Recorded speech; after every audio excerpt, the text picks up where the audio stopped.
Komið blessuð og sæl. Verið velkomin með okkur í Hvíta máva. Nú ætlum við að rúlla af stað og fara að heimsækja mann sem að býr í Skagafirðinum, þar sonur Jarls. Þetta Viggo Jónsson sem að ferðafrömuður og hann núna að undirbúa skíðasvæðið þeirra Skagfirðinga í Tindastóli. Þar örugglega upp frá og við ætlum að renna vestur eftir og hitta á hann. Komiði með.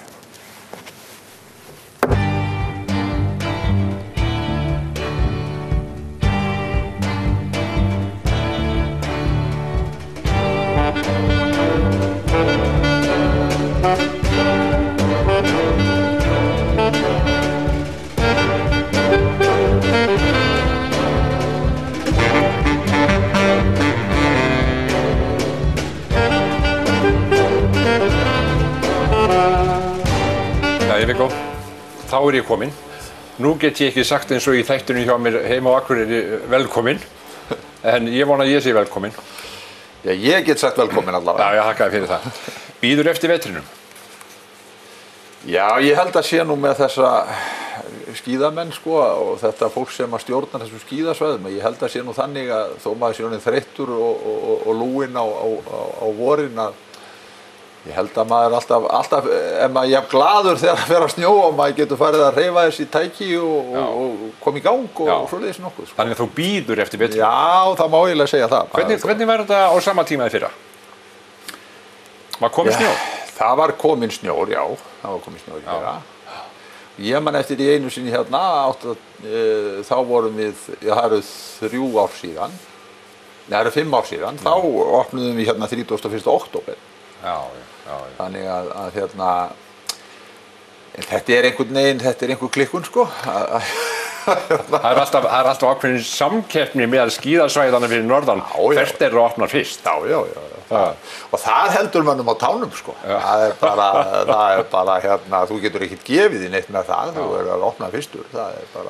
Þetta í fyrsta sinn sem ég kem hingað upp í Tindastól, það ljótt að segja það, og þó ég kominn. Þetta eru fína brekkur hérna fyrir ofan sem þið eru með. Já, þetta er mjög gott svæði og sérstaklega svona fjölskyldusvæði og að því leytinu til að þetta er ekkert of mikla brekkur, þetta er ekkert yfirþyrmandi þegar þú kemur hingað. Nei, þetta er ekkert óskaplega bratt. Nei, og ég hef bara heyrt í mörgum sem að segja mér þetta er gott. Já. Með fullri virðingu fyrir öllum brekkum og öllu því en þú ert kannski og maður heyrir allt of mikið af því. Ég fór í hérna á skíði einu sinni og sérstaklega nú svona fólk kannski eins og bara á mínum aldri. Við fórum alltaf til Akureyrar hér í den tíð og þá var náttúrulega kannski vitleysan sem að maður gerði að maður fór beint upp í strítu og komst kannski ekkert niður að varða að labba niður eitthvað svolítið. Þessar sögur heyrir maður allt of mikið, finnst mér. Já. Og kannski skemmir svolítið fyrir okkur að þessu fólki sem annars kannski væri á skíðum. Og ég held að það sé nú kannski, ég horfi á það þannig að skíðasvæðin eru fjölskyldusvæði. Þetta er bara útivistarsvæði að vetri til. Og markmið mitt með þessu brasi hér er það að hafa afþreyingu fyrir fjölskylduna. Hver er aðstæðan? Hver eru tækin eða hvaða lyftur ertu með á þessu háttar? Ég er náttúrulega bara með eina lyftu, eina góða lyftu sem afkastar hér einhver 950 manns á klukkutíma. Hvað er hún löng? Hún er 1150 metrar. Já, hún fer alla leið hérna upp á. Já. En svo eigum við þar brekku fyrir ofan sem að hallin er 1 á móti 2 sem að við getum og erum með plönum að fara áfram. Já. Og þá ertu náttúrulega komin í svona brekku keppnis og þetta horfir maður til þess. Er þetta ekki aldrei barátta að því að staðurinn er ekki fjölmennari en er að geta í rauninni ekki, leiðrétt að geta ekki gert meira? Jú. Og það er það sem að maður er náttúrulega að horfa til. Við erum með snjóframleiðslukerfi hérna og við erum með góðan tróðara. Og í fyrra þá bættum við þessu töfrateppi við sem við köllum sem er þetta færiband fyrir litlu krakkana og ekkert litlu krakkana, þetta er bara fyrir þá sem er að byrja sín spor á skíðum eða brettum. Og ég var nú, kom mér þægilega óvart í fyrra hvað í rauninni krakkarnir og sóttu mikið í þetta. Já. Að koma þessi sem voru að byrja, Já. fóru fyrst í þetta í staðin fyrir að fara beint í liftuna. Ertu sjálfur skíðamaður? Ég kann á skíðin, ég er ekki góður á skíðum. Ég get alveg komið mér áfram. Já, þú kemst niður. Já.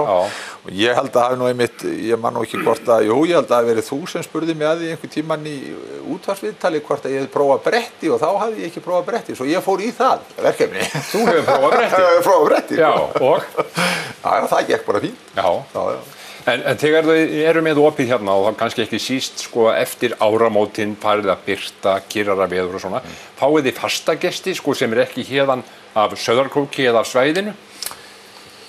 Já, við fáum fólk úr Reykjavík sem til dæmis sem kemur hér ár eftir ár og eru svona fastagestir sko. Og ég til dæmis bara fólk sem hefur komið og gistir hér á Hótel Tindastól niður í bæ og kemur hingað svo upp eftir og segir að þetta sé svona bara partur af programmi eða það sé komið vor að þá kemur það í sína árlegu skíðaviku. Sko. Skíðaviku í Tindastól? Já.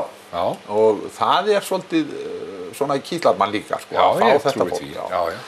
Og ég var það verið aðeins breyst finnst mér núna líka með maður hefur verið að fá svolítið aukið útlendinga og maður var nú svona hissa að fá svisslendinga hingað til dæmis. Já. Þeir hefðu nú alveg nóg á fjöllum. En það sem að þeir sögðu, þeir komu hérna með svifdreka og voru með allan fjandann svona öðruvísi heldur en sko, við erum kannski að bauka og ég fór nú svona að spyrja það af hverju þau væri að koma til Íslands. Það var engin tréður sem skíðasvæði mér.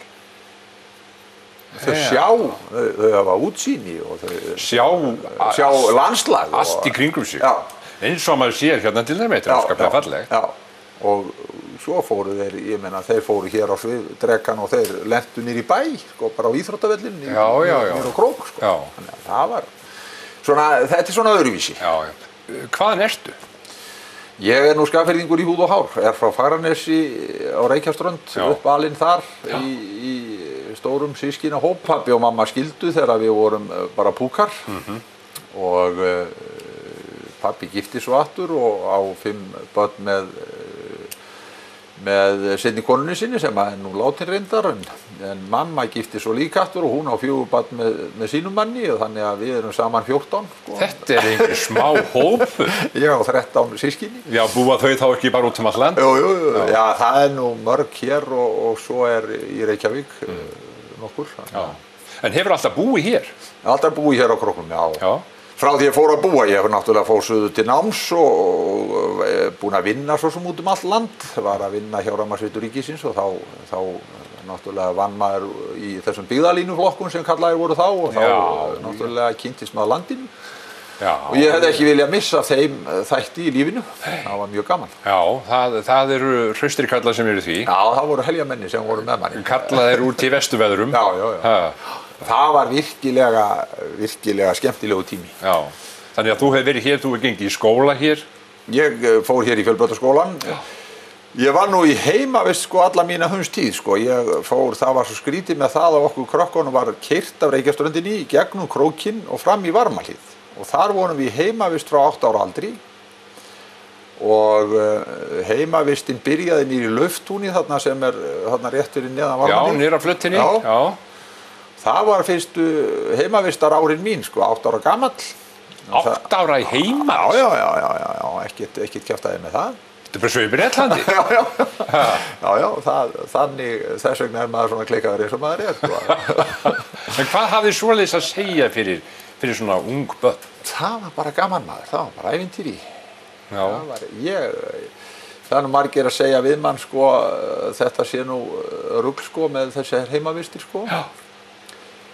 Og auðvitað allt þetta tal eins og maður heyri nú allan þennan viðbjóð sem er verið að tala um í dag sko, og maður svona fær nú bara gæsahúð af því öllu en sko ég á ekkert nema góðar minningar á heimavist.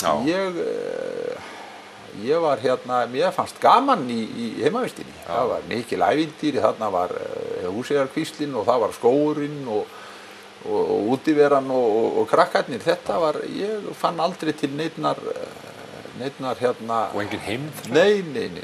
ekki til. Gresti ekki til svefn í kottan á kvöldin? Ekki aldeilis. Ég hef alltaf verið þannig, mér er alveg sama hvar ég er þannig, mér líður yfirleitt vel það sem ég er. Það sem þú ert? Já, það er bara... Það er alveg sama hvar þú ert? Já, það er ekkert vesen á því. Sko. Nei, en sko, maður gæti nú ímyndað sér að miðað við það sem þú ert að gera í dag, að þú sést sko íþróttamaður, íþróttalega sinnaður. Varstu íþróttamaður? Nei, ég var aldrei íþróttamaður sko, en auðvitað var maður í íþróttum sem krakki og svoleiðis öllu, en ég fór aldrei á æfði neinar íþróttir. Ekki svona keppnismaður? Nei, aldrei, ég var aldrei neitt í því sko, maður fór í fótbolta og körfubolta og var í þessu öllu skilur, en ekki eitt sko, það voru ekkert einhverja fastar æfingar eða eitthvað svoleiðis sko. En þú átt íþróttafólk, krakka? Já, krakkarnir mínir hafa öll verið eitthvað í íþróttum. Byrjuðu nú í 5 leikum þegar þau voru lítil í Reykjavík, þá rak nú konan mín hérna íþróttahúsið þarna hjá Gerplu í Kópavogi. Þar byrjuðu þau í 5 leikum, þessi 2 eldri. Og Helgi Rafn hefur nú verið náttúrulega í liðinu hérna hjá Tindastól í Körfunni, fyrir liðið þar og Sigríður mín var hérna líka í Körfunni hjá Tindastól og svo spilaði með Val þegar hún kom suður. Já. En yngsti strákurinn, hann hefur nú mest verið svona, hann var náttúrulega í íþróttunum líka, hann segir nú stundum að við höfum pínt hann í íþrótti, taka þátt í einhverjum hérna kúluvarpi og einhverjum svona dóti, en hann var nú svona meira á mótorhjólum og svoleiðis, hafði gaman að krossinu og því dóti sko. En mann er alveg saman það er bara hvar ertu, hvað viltu gera, maður styður börnin í því sem þú vilja. Já, og Viggo, þú ert alltaf verið hér, maður hefur á tilfinningunni á sér sko mjög mikill skagfirðingur, mikill krossari. Ég hef nú alltaf lítið á mig sem skagfirðinga, ekkert endilega sko, já, skagfirðingur er ég held í húð og hár. Já. Afi minn kemur náttúrulega austan af Héraði og bjó hér svo til dauðadags og ég held að sko þegar maður var að læra til dæmis fyrir sunnan að maður svona horfði alltaf til þess að koma heim aftur. Já, þú gerir það? Já, en það var svo sem ekkert endilega skiluru eitthvað, það var ekkert endilega markmiðið samt sko. Nei. En svo æxlaðist það þannig að hérna ég keypti mér nú íbúð ungur maður og hérna áður en ég kynntist nú konu minni og allt það og það hús náttúrulega var til staðar þegar maður kom tilbaka þannig að það kannski verið þess vegna líka og svo kallaði vinna á mig hér þannig að ég var búinn vinna hér fyrir norðan og þess vegna kom maður heim aftur. Var það þá eftir nám í Reykjavík? Já. Og hvað lærðirðu þar? Ég lærði rafvélavirkjun í Segli. Já, og hérna því merka fyrirtæki. Já, því merka fyrirtæki var og það var virkilega skemmtilegt að vinna hjá þeim strákum í Segli. Þetta voru góðir drengir og tóku manni eins og bara maður væri eins og venjulegum manni. Já, eins og venjulegum manni. Það var virkilega gaman og skemmtilegt tími. En við erum búin að tala um börnin aðeins. Konan þín, hver er hún? Konan mín er Rannveig Helgadóttir. Hún er nú hún er nú skagfirðingur. Faðirinn kom hér norður sem kaupfélagsstjóri í Haganesi í Fljótum, byrjaði þar sem flutti svo hér upp á Krók. Þá var kaupfélagsstjóri sko á hverjum stað. Já, það var í öllum krummaskuðum. Jú, og svo tók hann við kaupfélagi Skagfirðinga og stýrði því til dauðadags og hérna ég kynntist nú honum ekki neitt sko. Ég var náttúrulega hjá Rafmagnsveitunum þegar hann var hér sko, og þá var maður lítið heima skiluru. En við, síðan kynntist ég henni og við giftum okkur svo og eigum þessi 3 yndislegu börn og svo 2 barnabörn.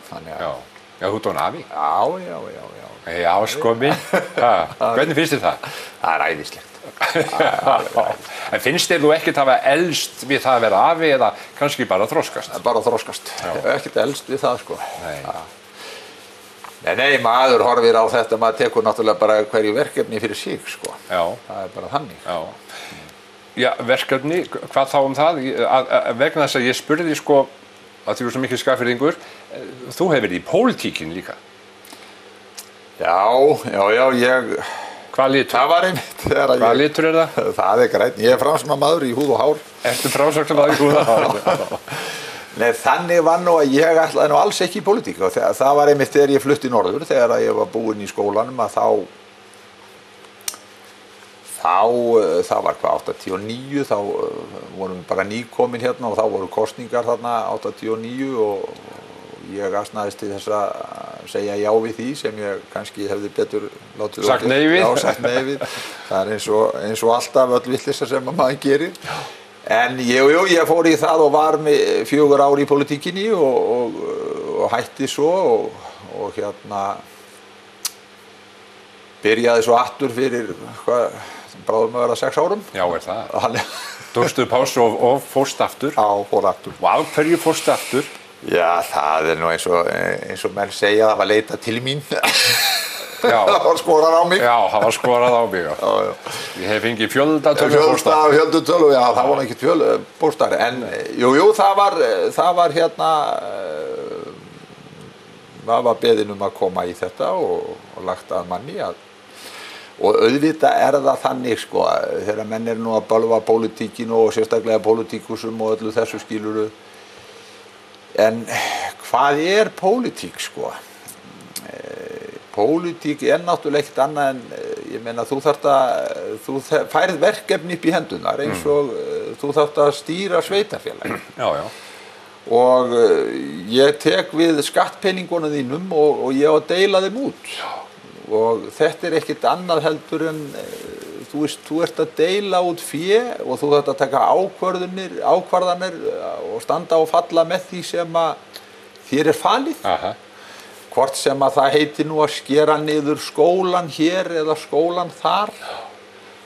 Þú færið 100 milljónir á ári og hvernig ætlar að spila úr þig. Já, já. Og þú þarft að, þetta fer til menningarmála, þetta fer til íþróttamála og hitt fer í þetta og dittinn og dattinn. Já. Og það er ekkert allt vinsælt sem þú þarft að gera. Nei. En þú þarft að gera það. Þú þarft að gera það samt, já. Er erfitt að reka svona sveitarfélag? Já, umhverfið í svona sveitarfélagi er ekki gott. Ég hef stundum sagt við strákinn sem að vinna nú með mér hérna hálft árið. Stundum sagt við hann að ég vildi ekki hafa sjálfan mig í vinnu, sko. Þú sérð gestur, sko, til dæmis bara í dag, sko, þú þarft að fara á 3 fundi, sko. Já. Og þú ert ekki að vinna hérna á meðan. Nei. Og ég held að þetta sé pínulítið vandamál sem að koma upp í þjóðfélaginu í dag. Já. Að þú færð ekki fólk til að vinna sko, þessa vinnu vegna þess að venjulegt fólk það hefur ekki aðstöðu til þess.